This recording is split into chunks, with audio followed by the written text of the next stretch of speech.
Hello ভাই, খবর পেয়েছিস? 25 তারিখ ফেস্টি তো, আসছিস তো তুই? না রে ভাই, যেতে পারবো না। কি ইয়ার কি মারিস না একদম? আরে সত্যি রে ভাই, যেতে পারবো না, এটা কাজ পড়ে গেছে। বাট তাহলে আমিও যাবো না। আরে না, এরকম না, বলিস না, তুই কেন তুই যাবি না না? গেলে আমি যাবো না। তুই তো জানিস আমি তোকে নিয়ে সব জায়গায় পিকনিকে যাই। আরে না না না, না, তুই না সেটা গেলে ঠিক আছে, তুই যা, তুই একদম যা। বলবি না। আমি না, সত্যি যেতে তুই না পারবো যাবো, না। তুই না গেলে যাবি না, আরে পিকনিকে আরে যাই না। আরে আরে এটার জন্য কাঁদিস না। তুই নিজেও জানিস যে তোকে না নিয়ে গেলে আমি পিকনিকে যাই না। আরে ভাই প্লিজ চুপ কর, প্লিজ ভাই প্লিজ ট্রাই চুপ কর। কর। কাঁদিস না, এটার তুই জন্য কাঁদিস না। তুই প্লিজ ট্রাই কর। দেখছি দাঁড়া, আমি ট্রাই করছি।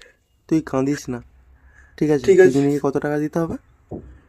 আরে আরে তুই তুই আয়, তাহলেই আমার টাকা। আরে বল না, কিছু তো দিতে হবে নাকি? ঠিক আছে, তাহলে টাকা দিতে হবে না, ফোন পেতে 2,000 টাকা পাঠিয়ে দিই। সুমিত যে বললো প্রত্যেকে 1,000 টাকা করে। বললাম না, তুই এলি আমার টাকা নেই, তুই আমার টাকাটা দিয়ে দিস। হাট, ফোন রাখ, আরে ধান্দাবাজ একটা।